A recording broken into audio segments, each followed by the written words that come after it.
It's Dave here from Amplify, and I'm talking to Kevin Silvester. How are you, Kev? Hi, You good? good, good. How are you? Good, mate. Good, good, good. Okay, tell me, have you always wanted to be an artist? When did you get the songwriting bug?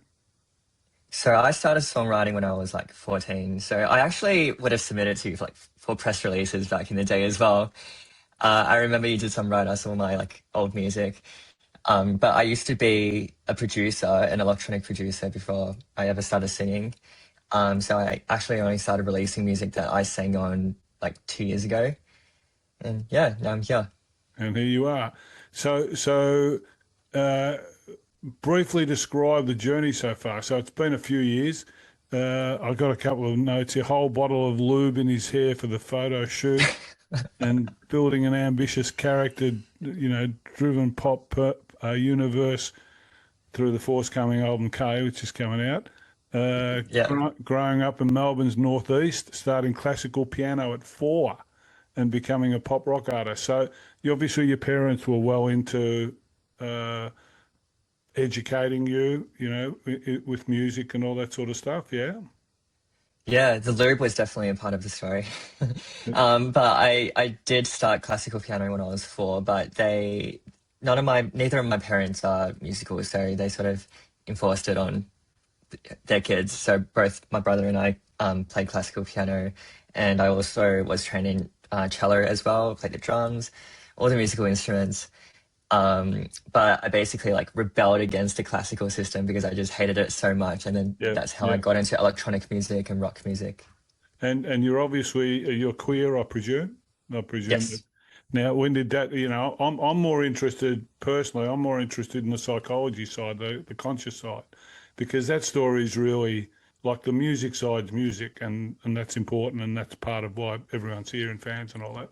But that other side is really where life lives. How you deal with what happens with parents, what happens, when you come out, when you discover how it's accepted, because in my view, a lot of all of our creative urges come from our life experience.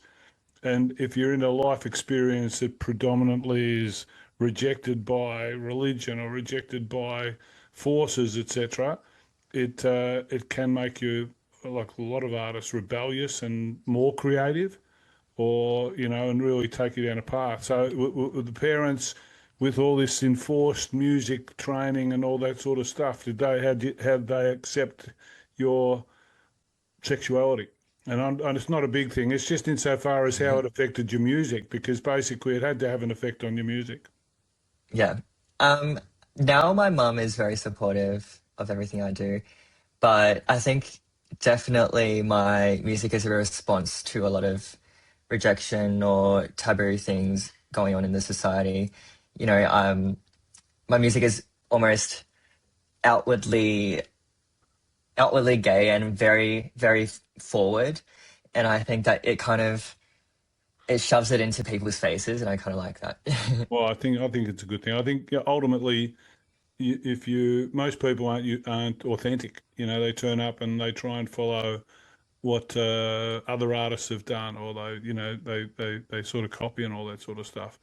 Yeah, When I you think it's go on, sorry, you go. I was just going to say, when you're used to coming out, it's you. You're not following anyone, so basically you can afford to be more creative with your music because you've already been had challenge in other ways. So to have challenge in your music's not going to be any different. So you can see a lot of artists in the last 5 to 10 years, have embraced it and had big careers as a result of it. You look at the girls, or even Kylie going back, a lot of years, but the girls, the two sisters. I'm 68, man, so I forget Yeah, about Danny. The Oh, Veronicas, yeah, and stuff like that. They embrace it and take it on, and it's a lot more accepted as a part of everyday life, which is fantastic. And I think music breaks down those barriers perfectly from that perspective.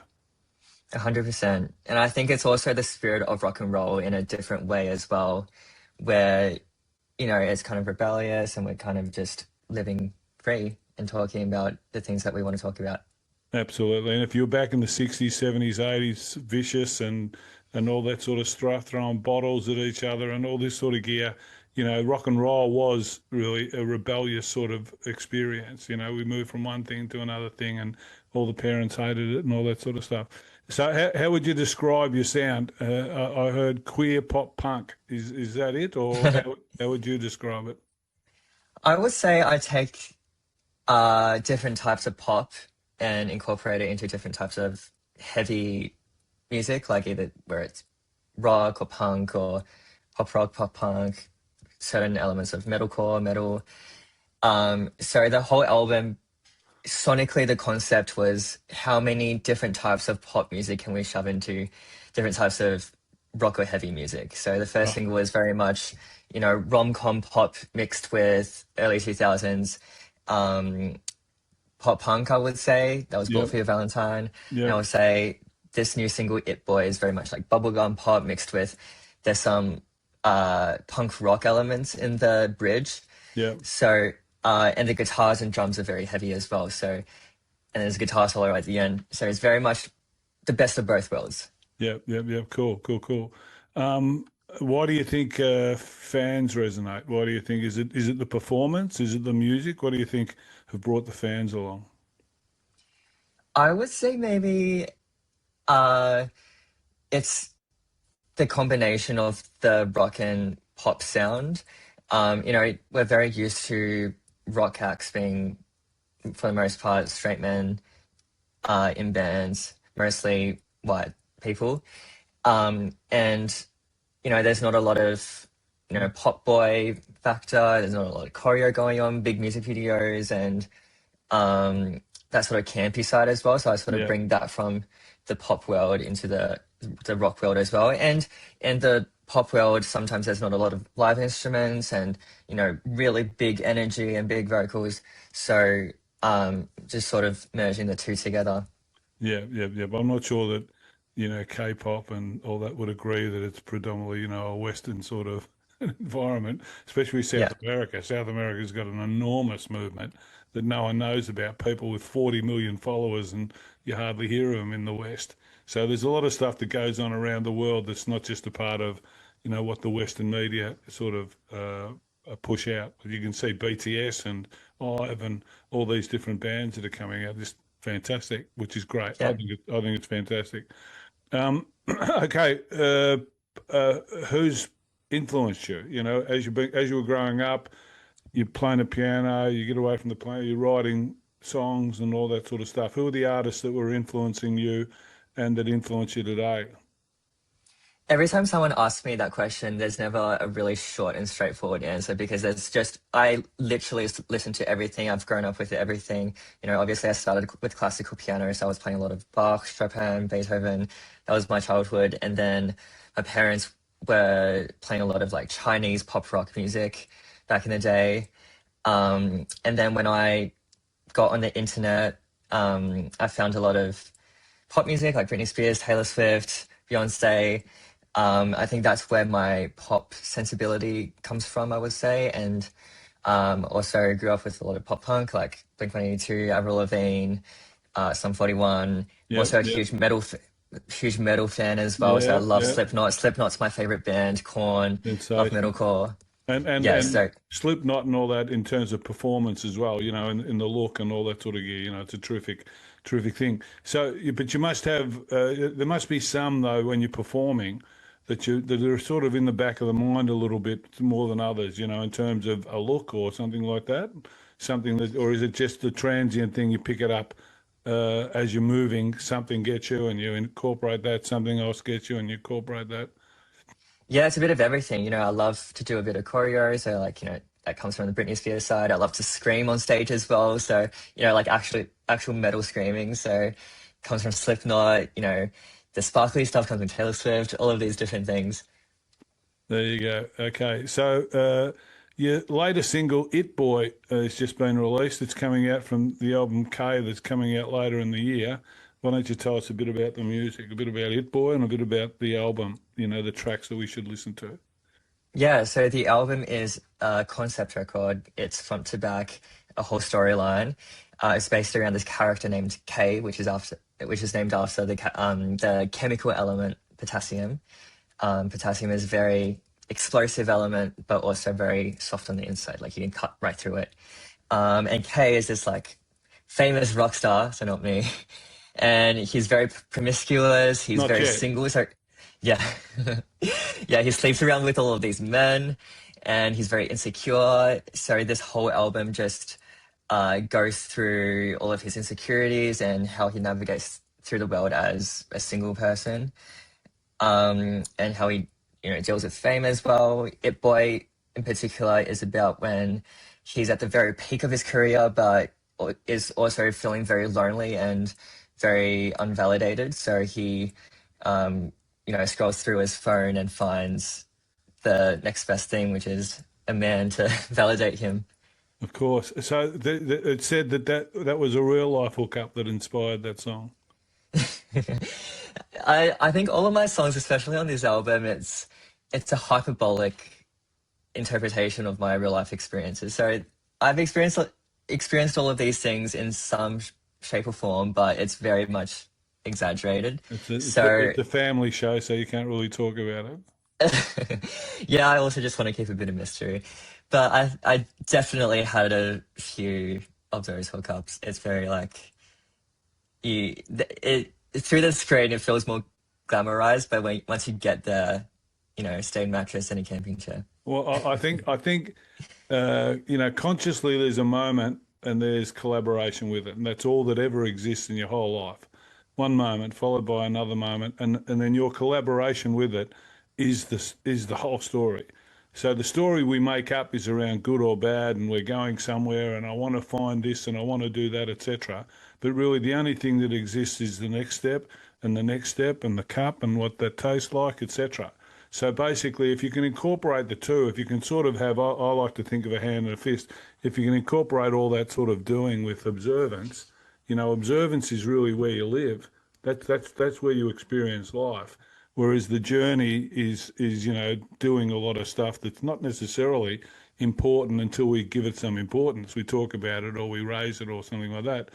And I interview a lot of artists, and a lot of them are 40-year, 30-year arena people and all this sort of stuff. And a lot of them get to the end and they're just ho hum about the whole lot.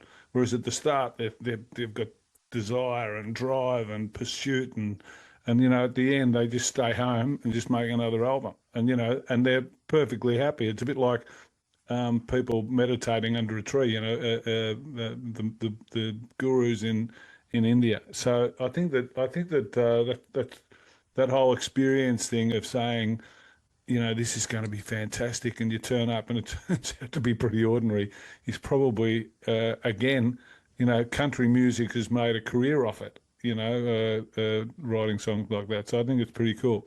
Sorry for my diatribe. I have conversations with people, and sometimes they say, "Why is that fucking bloke talking so much?" No, I think you're right. So I would, it's more an encouragement to sort of say, don't worry about so much of the measurement or the pursuit. Just have the experience all the way through. And you're obviously creative. You're obviously smart. You obviously know what to do. So just be courageous enough to deal with it and keep moving. And then when everybody else judges it a particular way, just like they may have judged your sexuality, just say, yeah, next, next, next, next. Um, what tours and events are coming up? So we're planning a tour. I can't say too much about it, but there will be a tour attached to the album. Um, yeah, I can't say too much about it Here? yet. Yes, in Australia. Okay. What about overseas? You doing anything overseas? I would imagine again, collaboration's very big at these days. Someone finds someone and they say, "Here we go," and away you go. Think about the Kid and Bieber and stuff like that. It can basically make you, if you can find that sort of collaboration. And a lot of artists are very, maybe it's a little different to the old days. They're very happy to collaborate on stuff, especially these days. So is any of that coming up? Any collaborative endeavors? We're looking right now. I'm always open to collaborations. Uh, yeah, we're actually looking for a feature artist for one of the singles. Um, and we've exhausted all the options in Australia, so we're currently looking in the United Uh, States. You know, the world, the World Wide Web has made the world, just another. Look at all the videos that everybody watches. They basically live in their bedroom with their phone.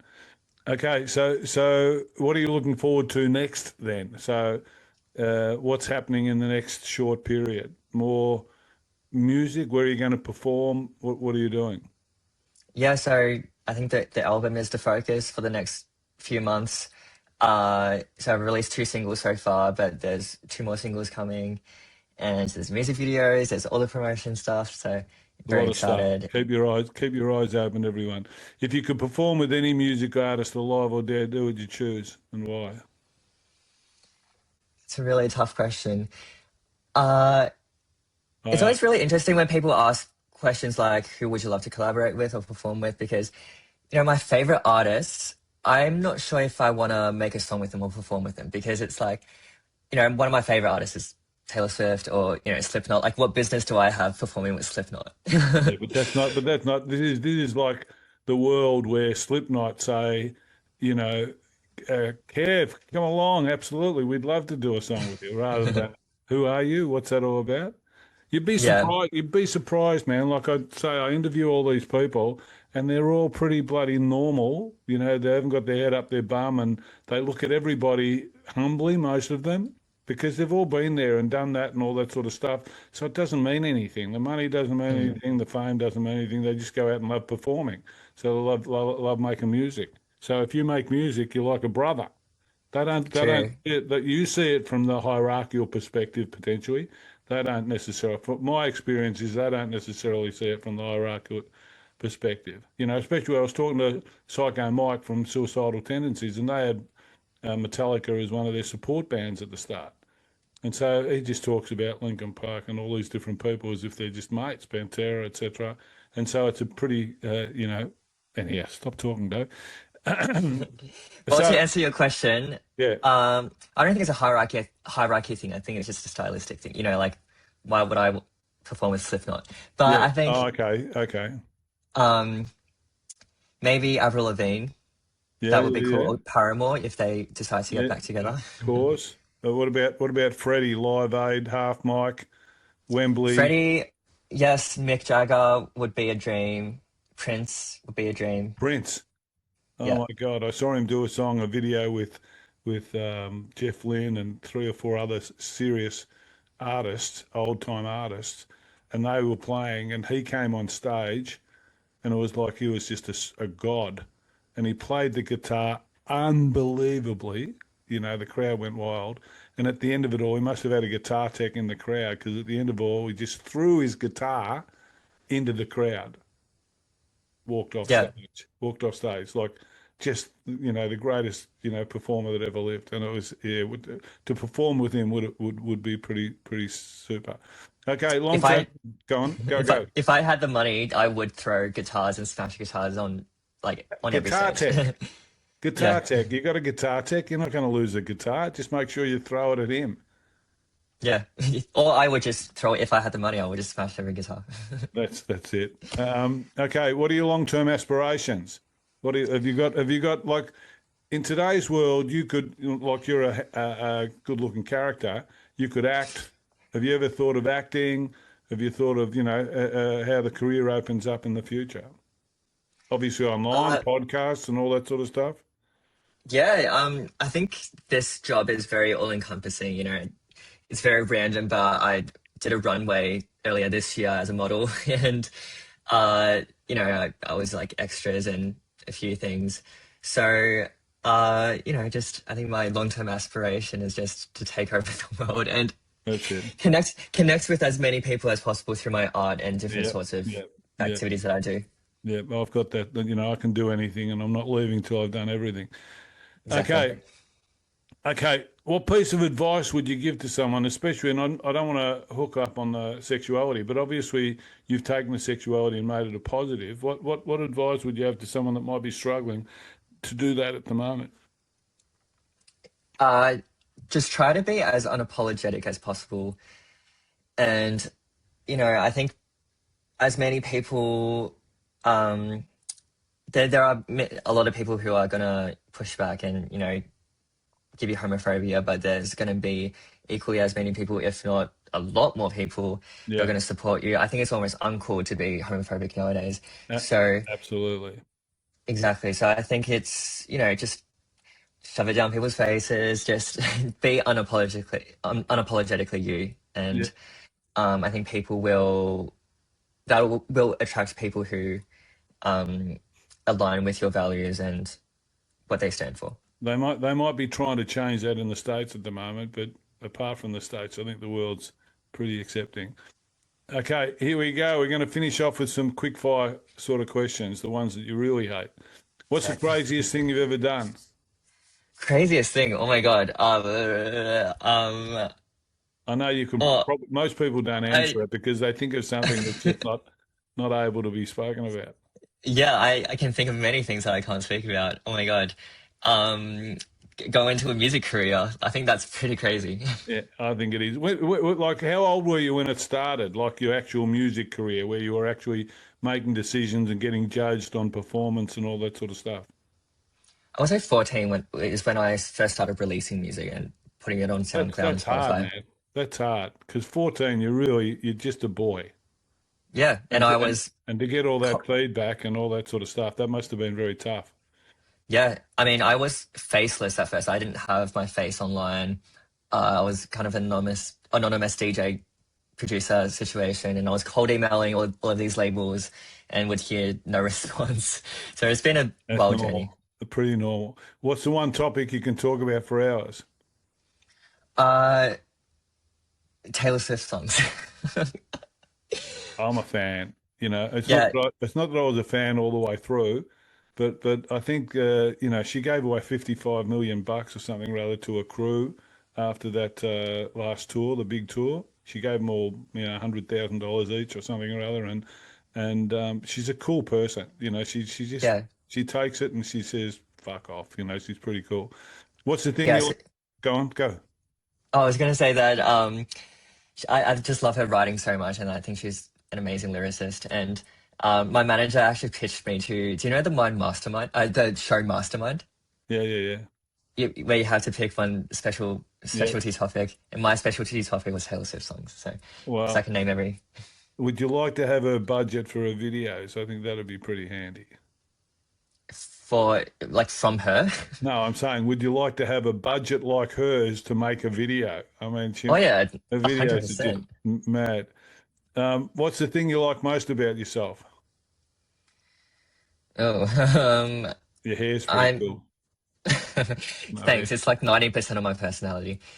Um, the gel. probably. Uh, We didn't yeah, I get was the gonna gel story.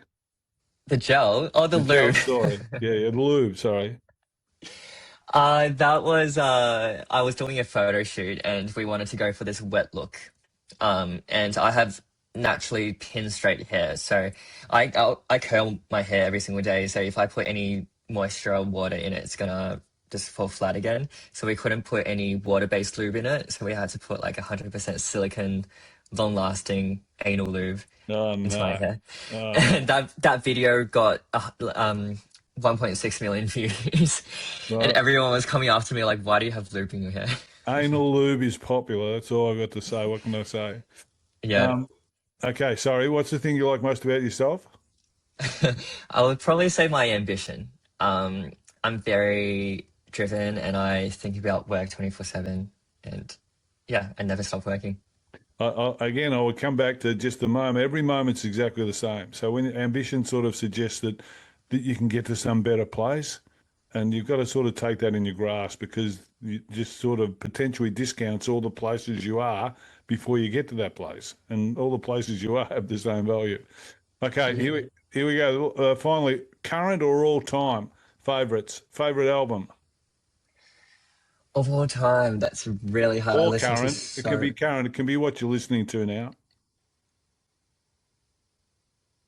Um, right now, maybe Subliminal Verses, Volume 3, Slipknot. I've been listening to that a lot. Yeah, yeah, yeah. Uh, It's it a might be one of my, it great might be album. my favorite album of all time. I think there's just so much emotion behind it. There's so much energy. I think the vocal performance is amazing. Yeah, I think that Favorite might be it. artist? Favorite artist?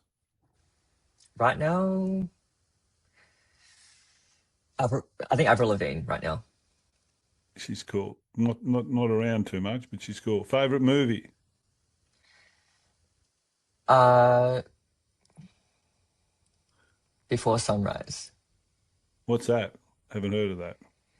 It's this movie about two strangers meeting in, I believe it was Vienna. And then they spend, one night together, and it's this beautiful love story. Oh, there you go. Favorite place to visit? Japan. I love Japan so What a much. mad Um, place. Isn't it mad? especially It's yes, especially completely Osaka. clean. The trains Mhm. run on time to the second. And, Yeah, it's an amazing place to visit. It's completely different to everywhere else you visit. It's really lots cool. of alcohol as well. Lots of alcohol. Favorite venue to play? The My favorite so far that I played at would probably be. I mean, aside from festivals, I love playing festivals because the stages are so big and there's so many people. But probably the Leadbeater at Melbourne, Yeah, yeah, yeah. in Richmond is a really good one. Yep. Um, yeah. Favorite food? Right now, a pulled beef burrito with extra, extra, extra sour cream Boom, boom. can never go wrong. No lube. Favorite drink? Uh, Boba tea, What was that? boba tea or bubble tea.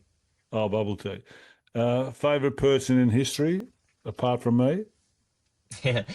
Oh, that's hard. Apart from you, um, to really, Like some people say a family member, some people say Mandela, some people say, some people say someone historic in history, that did something specific.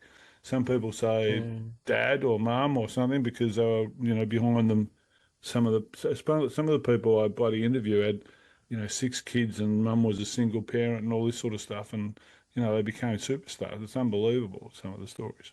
So, who's yeah. I yours? mean, my parents obviously, but if we're talking about a historical Anybody? figure, yeah, probably like Freddie Mercury. I think he's done so much for rock and roll and just like theatricality in rock and roll, and um, being an openly queer person as well. And Um, he was such a joker. If you see some of the videos of him talking about different things, all the different interviews, he's like the double entendre king. Every time someone says something, he says something that's sort of a corny thing or whatever. And he was an entertainer's entertainer. He was like Mike but on stage, yeah, Michael Jackson. He was just, he just as a human, as a normal person, he sort of got the crowd. Like you think of Radio Gaga, Live Aid. I mean, that's a crowd. yeah, Personally, I don't know how you go to the toilet when you're in the middle of that crowd, but I didn't have to worry about it, so I'm not worried about it. yeah. Okay, are you a clean skin or have you got a tattoo? I have one, two, three, You got a four, few. four tattoos. What's your favorite tattoo? Probably this one. It's a Oh, that's cool, skull. man. That is Yeah. cool. Yeah, so I'm obsessed with Toad from Nintendo, the Yeah, mushroom guys. yeah. Um, so I think it would be kind of corny to get like a cartoon character tattoo. So I got a skull with mushrooms growing out of it. Isn't that cool? That is cool. That is cool. When do you get to show it much, or is it covered all the time? No, I mean I wear tank tops most of the time on stage, so it's always So, showing. all right, that's it. That's it, Yeah. Kev. That's it. That's everything. We're done. Amazing. Thank you so much for having me. This was Well, so fun. just in 30 seconds, what are we listening to? It boy, no, Yes. it boy and K. Yes, my When's K coming out? the first two singles from my album K, Bullet for Your Valentine and It Boy are out now, so go stream them. And there are music videos as well on YouTube. Yeah, check out the music videos. When's K coming out? Oh, I don't know if I'm allowed to say it yet. Okay, don't It's worry about it. Don't be worry this about it. year.